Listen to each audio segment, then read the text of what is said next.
Well, it is 1:59 according to my watch. So welcome to the Amalfi Coast. If you're wondering why we're set up like this today, we are, I guess, on the Amalfi Coast today early. I'm sorry the cruise ship has not brought the champagne and the hors d'oeuvres, but I think we can survive without them. Is Jane here? Ah, there you are.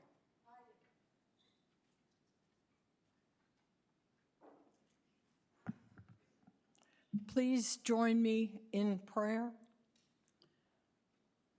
Dear God, we ask your presence with the families in Minneapolis school shooting. When innocent children can't pray safely in church, we know your help is needed in so many ways in today's society. Amen.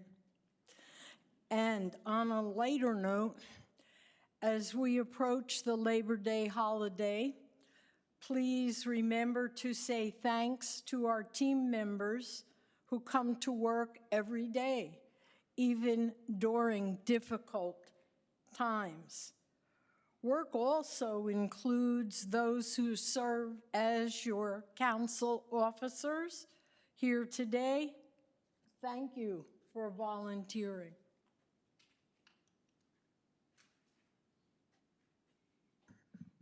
Thank you, Jane. I understand we do have a quorum. Is Amy here? Oh, we have a sub, so thank you.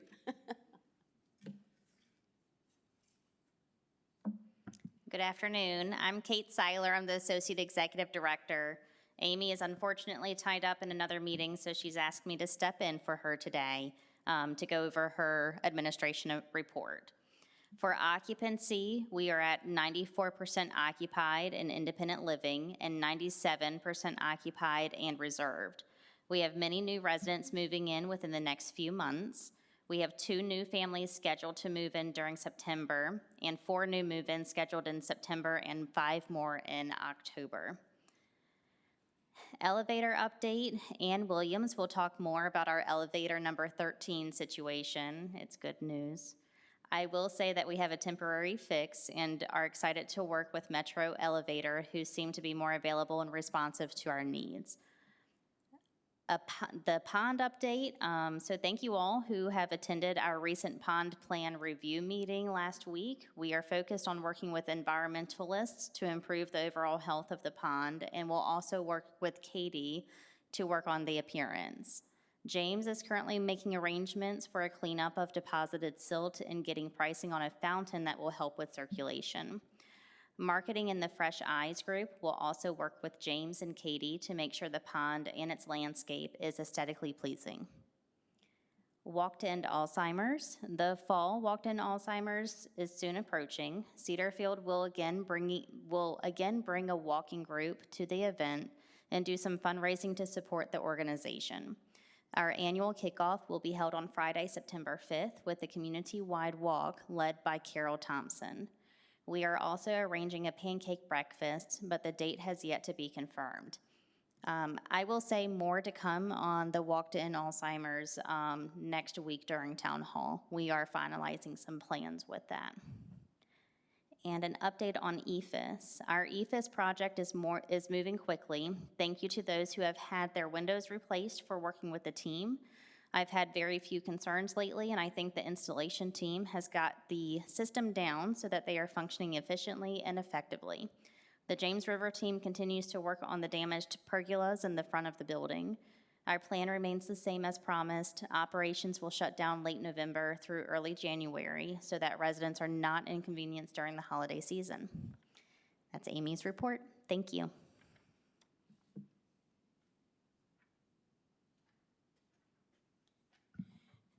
Thank you. Cedar Chest report. Nancy, I think you have some good news for us.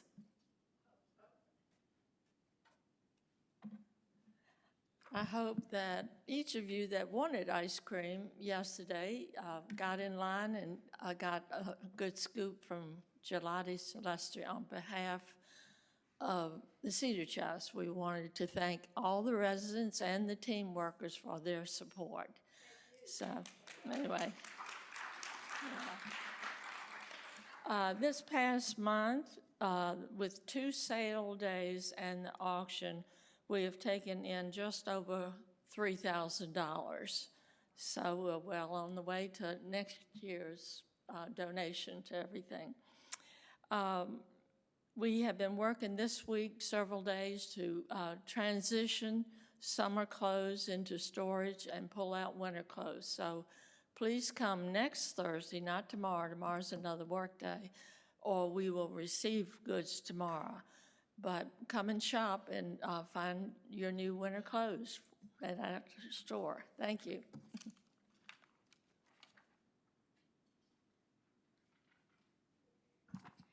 I know they always advertise that they're working on Thursdays, but trust me, they're working lots and lots of hours and days in between when we don't see them unless you happen to wander down the hall and you're like, the lights are on, the ladies are in there, and all the volunteers are in there working. So thank you for all you do to do this.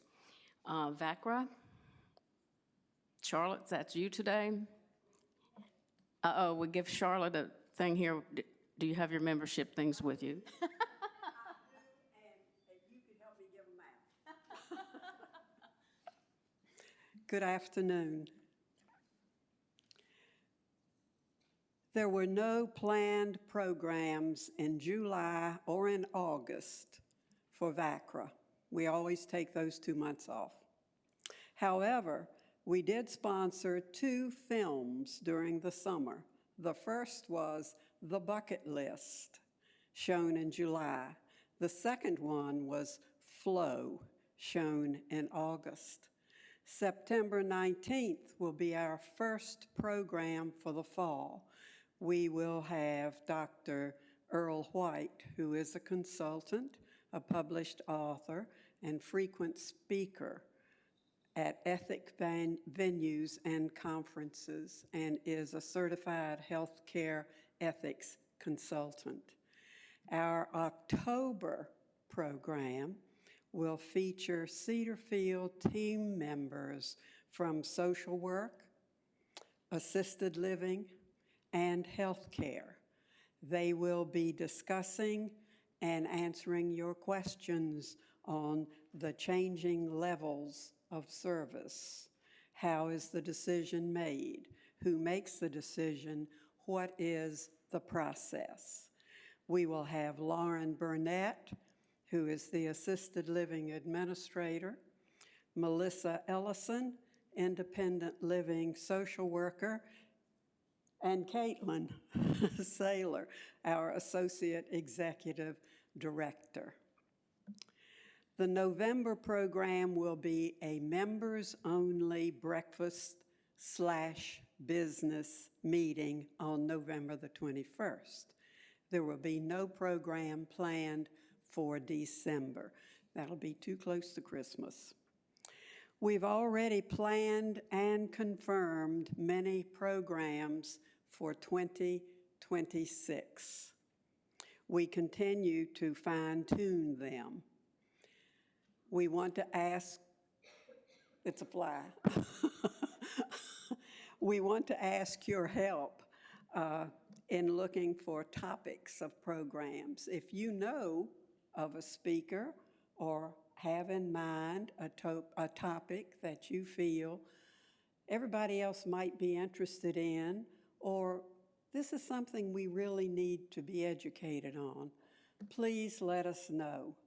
Kay Summers is the program chair for VACRA, and she would love to hear from you. Thank you. And I've got the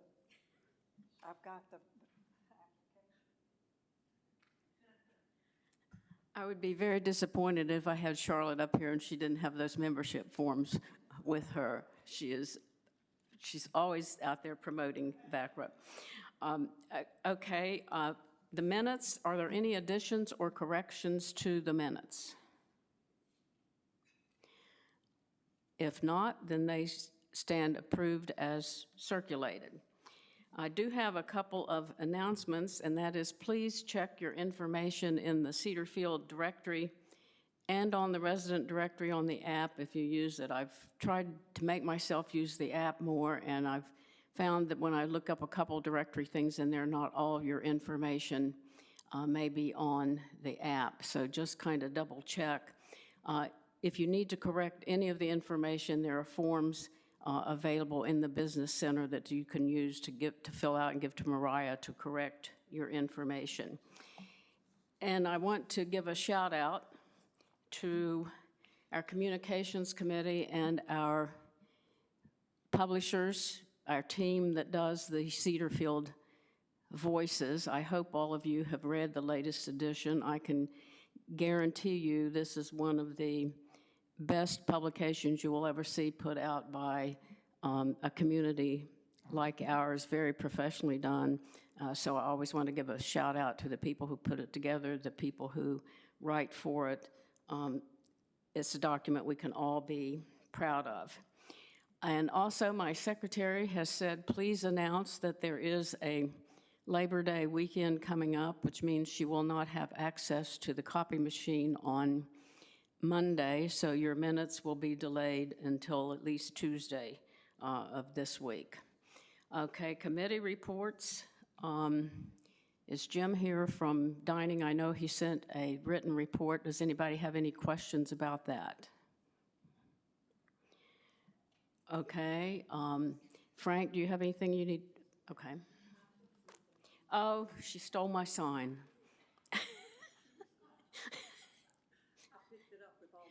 That's all right. It's to remind me to use the mic and repeat the questions. I put it up here every week, so I try not to forget. I hope all of you attended, or many of you attended the pond presentation to see what's happening there. I know Frank and his committee are working very hard to do improvements there. Unfortunately, it took it a number of years to get in the shape it's in, and it's going to take a little bit of time to get it back to where we want it, but they are doing a lot of work behind the scenes to make that happen.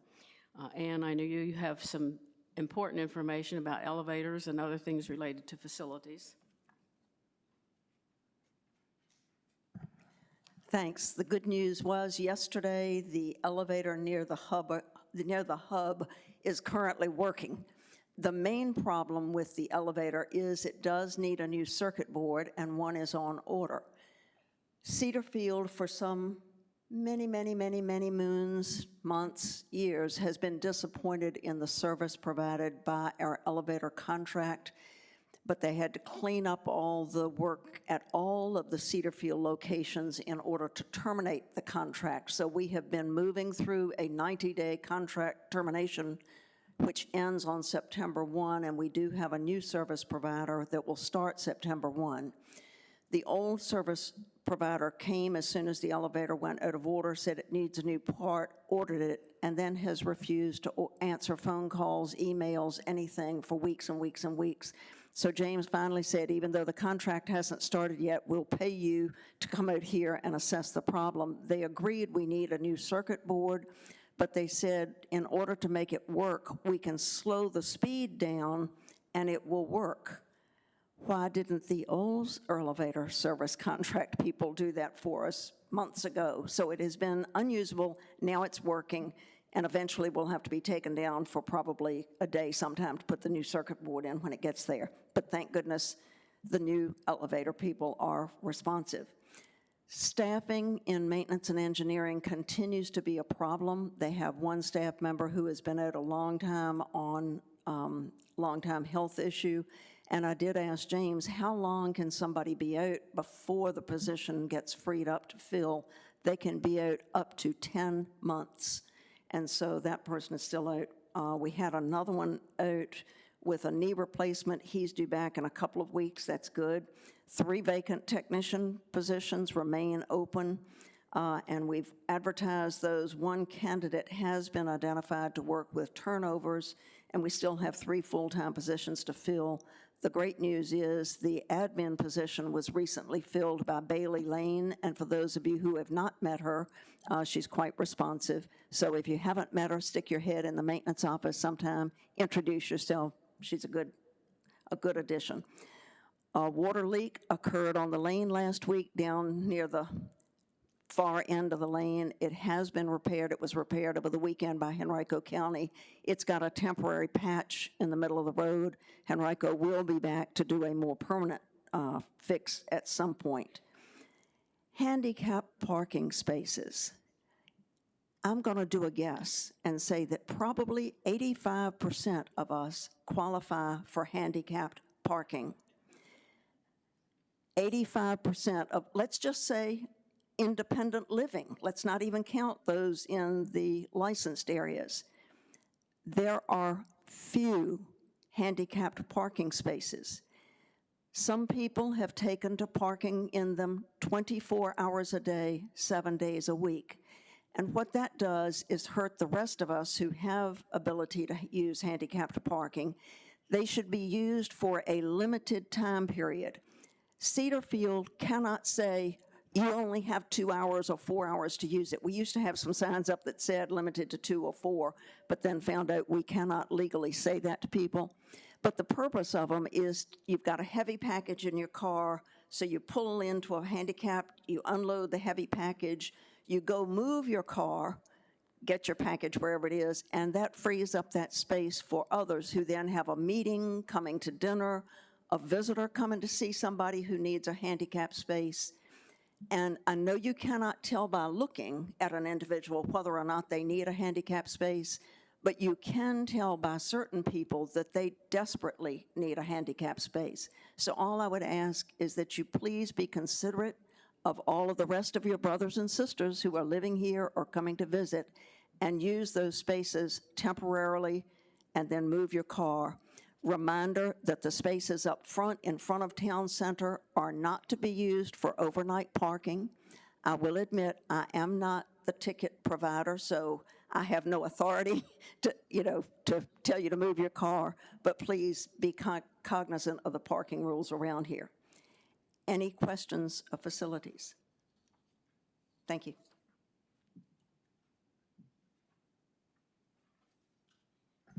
Okay, finance.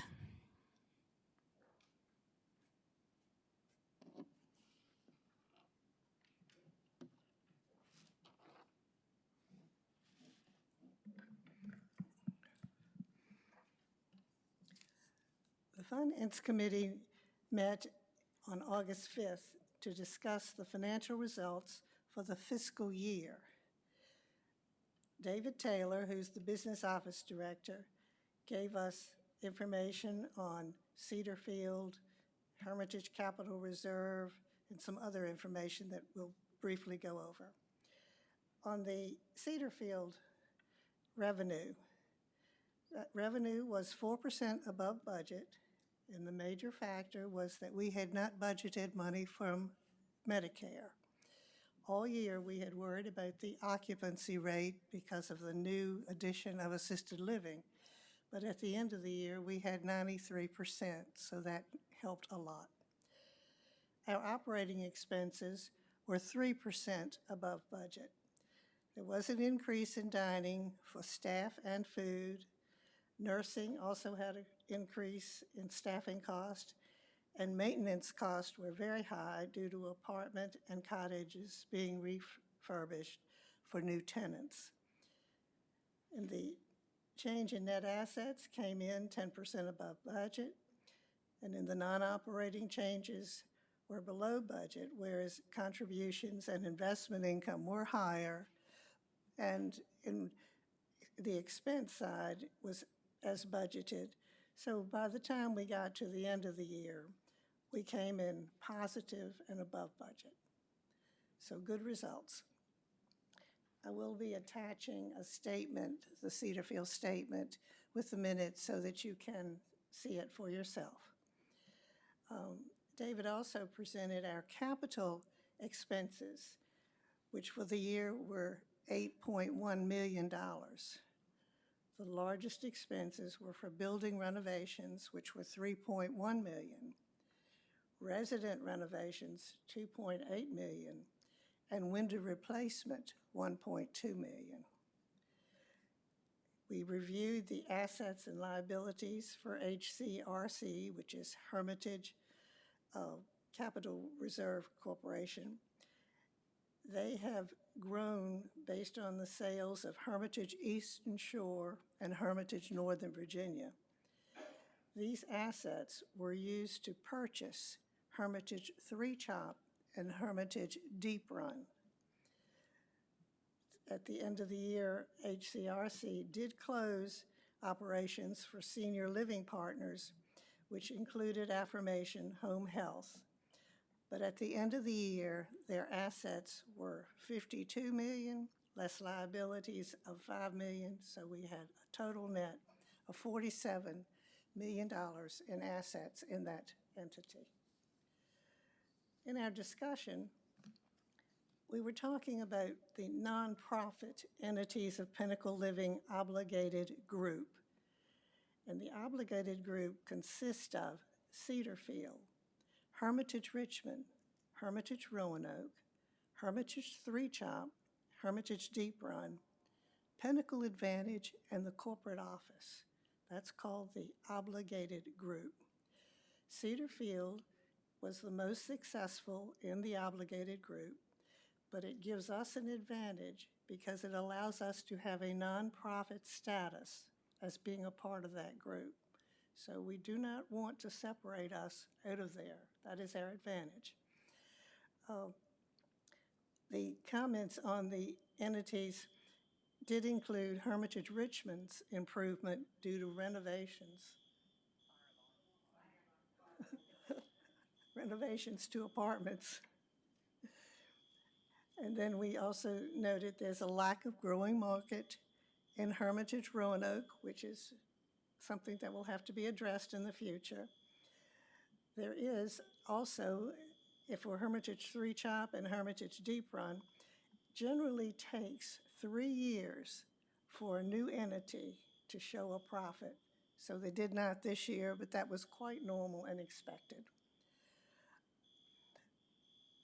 Under Pinnacle, in addition to the obligated group, Windsor Mead is also a separate entity, not a part of the obligated group. And they had a strong market, but they're paying off a large bond issue. So they did not end up a positive for the year, but they are doing well and looks very promising. The HCRC, which I've mentioned, is also separate from the obligated group.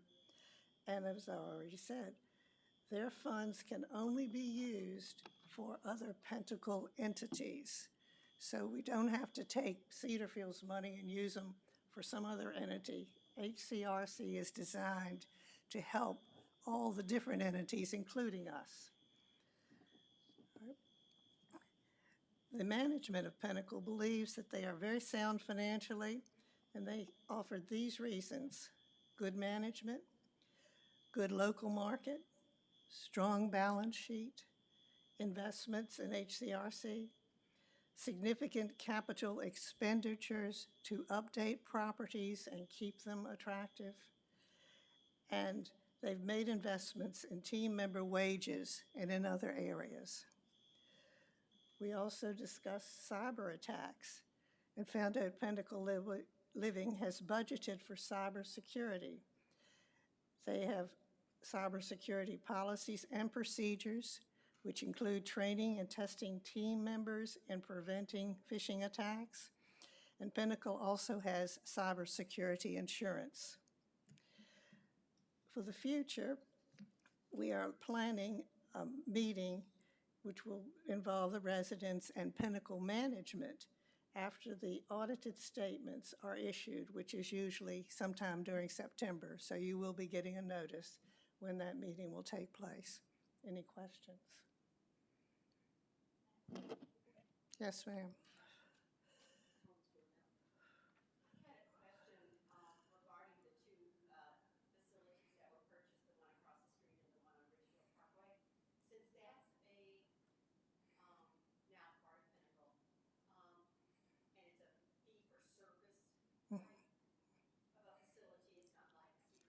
Right. Will those residents be able to, and this may not be a financing, will they at some point be able to use the Samaritan funds that have been allocated to Cedar Field? For example, if they're living there and they can't pay their rent anymore? I don't think so, because when you designate a fund, your contribution to a specific, if you just said Pinnacle Samaritan Fund, they would have access to it. But when you say Cedar Field Samaritan Fund, you are limiting it to Cedar Field. So I do not believe that would. I knew that, but I meant that the other funds that are out there that belong to Pinnacle, will those folks be able to access those? Again, I think it depends on whether they have been limited to Cedar Field or another entity. If they're, again, I understand that. Isn't there another Samaritan fund that Pinnacle's in charge of? No? yes, They're all designated yes, by. yes, That's what I'm asking. So the one that Pinnacle's in charge of, will those folks be able to access that? right. And that amount, though, is much lower than Cedar Field's, in case you're interested. So, but yes, because it says Pinnacle and they're part of the Pinnacle group, they would have the rights to that. The person who can answer that is Betsy Pollard, if you're really interested in that, Nancy. Betsy Pollard, who's in charge of philanthropy, she'll know the answer to that. Yeah, okay.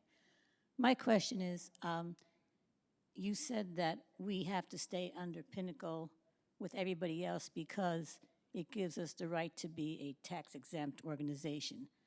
A nonprofit. And my question is, Windsor Mead, is that?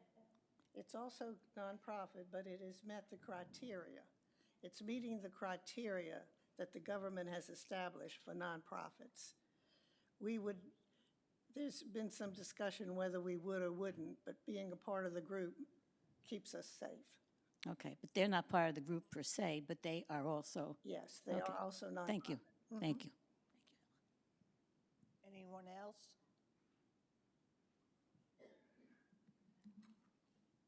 All right, thank you.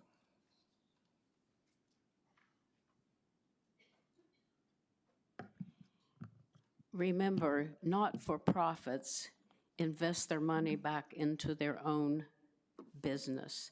For-profit institutions pay stockholders dividends. So as a not-for-profit, the money that Pinnacle Living makes goes back into Pinnacle Living properties. For example, if you go to St. Mary's Hospital, it's a not-for-profit hospital. You can't buy stock. If you go to Henrico Doctors, it's Hospital Corporation of America. You can buy stock and you can get paid dividends. So you get into all the tax questions and stuff, but Cedar Field is not for-profit. It is not making money to pay investors. It's the money we have goes back into improving the lives of the people that Pinnacle Living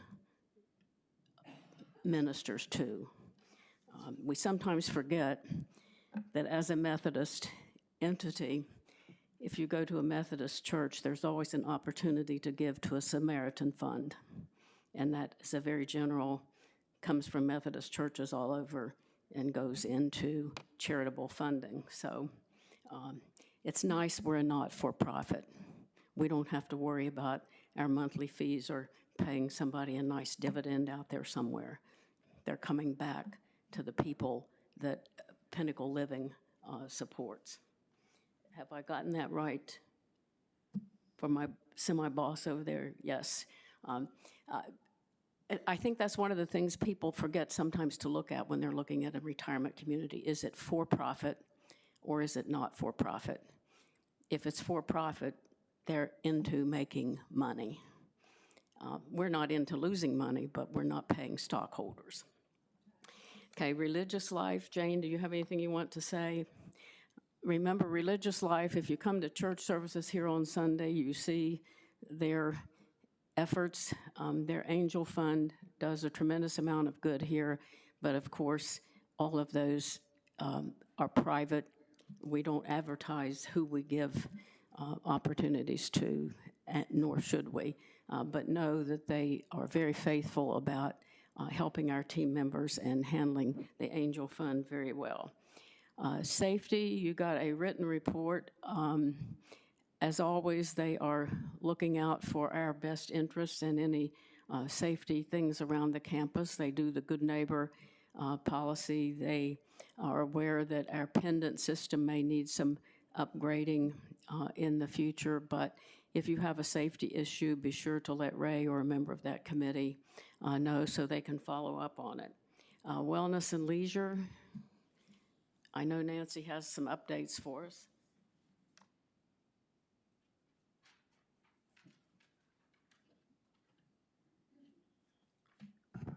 Good afternoon. Just a couple of things I'd like to bring up with the group.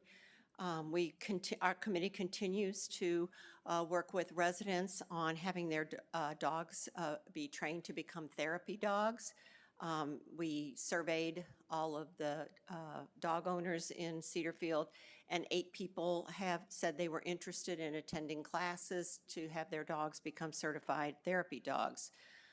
So a woman named Pat Lacey, who has a therapy dog training program, is going to meet with these residents on September 30th to give them more information to see if they're still want to go forth, and if they are, the classes will be held here. I think it's 6 to 8 weeks, something like that. I can't remember the length of the class. So that'll be great because then we'll have more pets to be able to go up in our healthcare area and visit with our residents up there. There's a group of independent living residents that are going to Morning Glory twice a month to do projects with those residents, and we need more independent living residents to join that group and to visit there. And we would really like you all to consider going up there to visit. You wouldn't necessarily have to do projects, but you could just go up there and visit with folks. And if you're interested in knowing more about that, you can contact Meredith Eckel, who is our volunteer coordinator here at Cedarfield. And the third thing is, and this is a plea, please consider becoming a caller for evening bingo. We only have 2 people doing that at this time, and we need more because they don't get any nights off. It's on the 2nd Thursday of every month and the 4th Monday of every month. And if anyone is interested, it's not that difficult of a job. And if we get enough people on the list, you might only have to do it once a month. And it's, what, a couple hours? A little over 1 hour. So please consider doing that. The more people we get, the more, the easier it'll be on everybody. And if you're interested, you can call Judy Johnson. She's a member of my committee, and she and Jane are the 2 callers right now, and they desperately need some help. They need some days off. So please consider that. And I think in the Informer, I don't have this in my notes, but I think there was something in the Informer about needing volunteers to do the movies on Sundays. And so that's another volunteer opportunity. And if you are interested in helping out with Sunday movies, please contact Katrin. Thank you.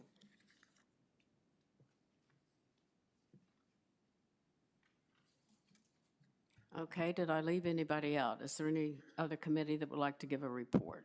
Okay, thank you. Area representative reports. Is there anybody here who would like to give your report up here in front of the group? You've been busy groups, and I have to say you've responded well to things I've asked you to do. So there were a couple questions that came up, and I'm going to need some help answering a couple of them. Number one was a rumor that there's going to be a new landscaping service, a lawn service. To my knowledge, there is September 1. Rupert. Okay, so that is a true rumor. A monthly report from the Health Services Committee. They only meet every other month. And when they have something that they think is significant for you to know, they let you know. Otherwise, they are hearing reports from all of the administrators in healthcare related to time needed to answer call bells, any personnel vacancies that are available, and their minutes are available in the notebook in the library. And if you say, where is that notebook in the library?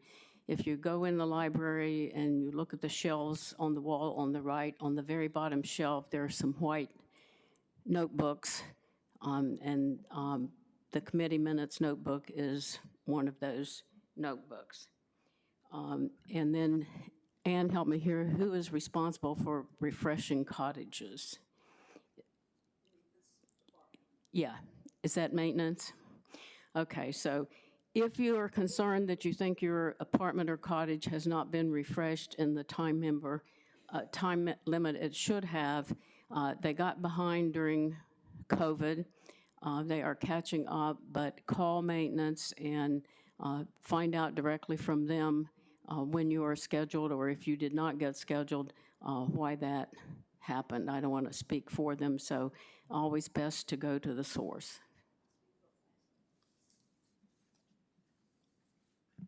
The refresh program is every 10 years, and basically it's paint and carpet. And as of yesterday, James said he believed they were pretty much on schedule again with the refresh program.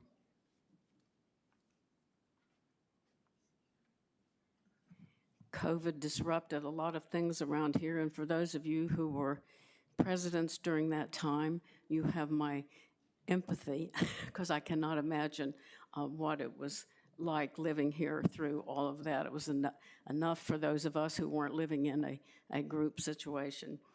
Lots of unexpected things happening. Unfinished business. I will be distributing copies of the reimbursement procedure to council members. I was going to bring them today, and then I thought I'll never get an accurate record of who has what. So for those of you who live in the big house, I will be putting those in your cubby hole to go into your council notebook. And for those of you who live in a cottage, I will be delivering them, and I hope to get all of that done in the next week. If I can convince my husband to drive me a little bit, it might be faster than if I'm walking them all. Anne's shaking her head, no, that will not happen. Okay. Since there's not been a real need to add additional voting methods, I'm just going to take that off our agenda, put it in a folder for the bylaws committee that Helen will have the fun of appointing and dealing with next year, because every 3 years we do a bylaws revision for the resident association bylaws, and next year is the year. So if you have any suggestions for bylaws, please turn them in, and I will put them in a folder to pass them forward. The other thing that happened, as you know, I came up with this kind of wild idea for the Resident Council Handbook of putting a fact sheet in there, frequently asked questions, so that if someone on your hall asks you as their area rep, what is this, you could have some quick answers. Well, I didn't get a lot of response when I asked for questions, so I said, well, we must not have a lot of problems that people are really concerned about. So the fact sheet kind of went out the window, and it became something called clues you can use on day one of moving in, and I kind of put a couple little things together. And I sent those out with a group of questions, and I got responses, about 15 of them, with very good suggestions. And I kind of feel like I opened Pandora's box. Lots of things jumped out, and I closed it real quickly. And as happened to the real Pandora, hope stayed in the box. So I have hope that all the good that is going to come out of this. I feel like I put a little rock in the lake, and it sunk to the bottom, but the ripples went out. And I've gotten lots of positive responses. Helen and I have already talked with some directors about some of them. We've talked with Amy. We've talked with Florence. And we will be continuing those conversations, because moving in here can be an overwhelming experience. You're leaving your home, you're leaving your friends, you're coming into a new environment, you have expectations, and moving is hard enough when you're 50. When you're our age, it's really traumatic in many ways, leaving familiar surroundings and coming into a new place with expectations. And we are very good at meeting those expectations, but as always, there is room for some improvement. So you're welcome, committee, marketing, Amy, Florence, dining. We're all going to be taking a look at that feedback that came back and saying, what can we do a little better? Or what do we need to tweak a little bit? So first of all, I want to thank you for your feedback, because you read the handbook, you looked up the stuff, you talked to people on your hallway or in your area, and you provided us with really some thought-provoking and enlightening information. So it gives us a point to just do a little self-examination and say, okay, we're doing this really well. Maybe this is an area that we can do a little bit better. So thank you for your input. It is going to be put to good use, just not in the way I perhaps imagined when I started to collect it. But I was really pleased with the response I got to those documents, and with the thought you put into it, and with the really good ideas that came back to us. So from the bottom of my heart, thank you for caring enough to pay attention to it. Is there any any other unfinished business that you know of to come before this August body here? Okay, new business?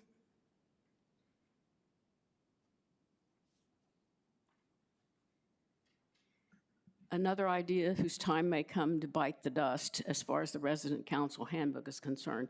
In the Resident Council Handbook, we've always had a section that includes the resident-run groups. Since that has happened, we have this really nice booklet now that Nancy and her committee have upgraded. Our original idea was we would put a copy of this in the Resident Council Handbook. So my question to you today is, do you think we need that in the handbook? No. Okay. I don't think so, but if anybody feels really strongly that it needs to be there, let me know. Otherwise, they're available in the business center for people to pick up, and I don't see that having it in the council handbook adds any additional benefit. I see my committee chair saying no. They also go in the welcome packet. Okay, so we get to save a little paper. Any other business to come before this group? I just think that the Resident Council notebook has enough stuff in it. And this is nice to have separate to be able to grab. So let's leave it as far as I'm concerned. Okay, I don't think we need to take a vote on that. I think we can do consensus. All right, if there's no other business to come before this meeting, I declare it adjourned.